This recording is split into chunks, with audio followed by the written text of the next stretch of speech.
ঘরের বায়োস্কোপ অনুষ্ঠান চলছে আর বেস্ট ডিরেক্টর ইন সিনেমা যাকে দেখছেন চোখের সামনে অবশ্যই তিনি বেস্ট ডিরেক্টর ইন সিনেমা পাওয়ার উপযুক্ত। সুজিতাকে জিজ্ঞেস করবো যে দাদা আজকের এই অনুষ্ঠানে তুমি এলে, তুমি অনেকটা সময় আমাদের জন্য তুমি দিলে, কেমন লাগছে?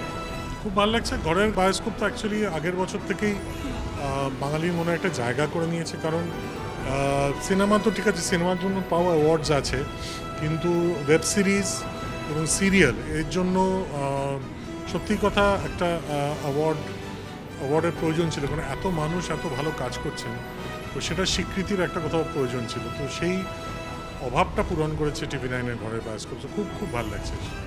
স্বীকৃতি পাওয়া যেমন একটা কথা, কিন্তু সেই স্বীকৃতি পর্যন্ত পৌঁছানো একটা কিন্তু অনেক বড় জার্নি। তুমি এই জার্নির মধ্যে তোমার জীবনে অনেকগুলো আপস অ্যান্ড ডাউনস এগুলো রয়ে গেছে, এর মধ্যে দুটো একটা কোনগুলো মনে পড়ছে?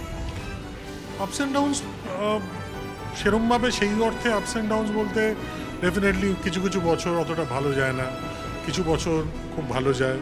সো এই দুই মিলেই একজনের জার্নি।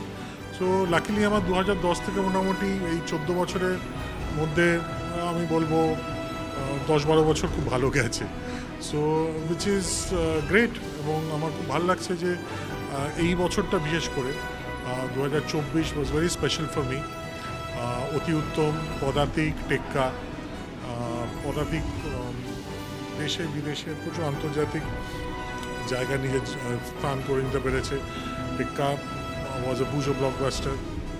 অতি Uttam did decent business at the box office, এবং টেকনিক্যাল দিকে অতি উত্তমের প্রচণ্ড প্রশংসা হয়েছে।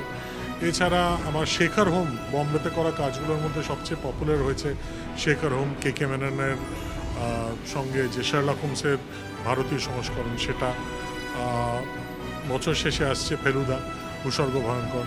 তো সব মিলিয়ে এই বছরটা ক্রিটিক্যাল কমার্শিয়াল সাকসেস মিলিয়ে আমার সেরা সালগুলোর মধ্যে একটা।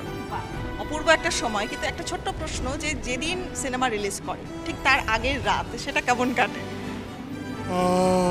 প্রত্যেকবারই সেই একই টেনশন হয়, ওইটুকু তো হবেই, ওটা তো সন্তানের জন্মের মতো। মানে সেটা কি খুব বড় মাত্রায় টেনশন, নাকি মনে হয় যে না এবারে ঠিকঠাক হয়ে যাবে? ওই আর কি, মানে সব মিলিয়ে ডিপেন্ড করছে ছবিটা কি, কীরকম প্রিপারেশন ইত্যাদি। অনেক অনেক ধন্যবাদ দাদা।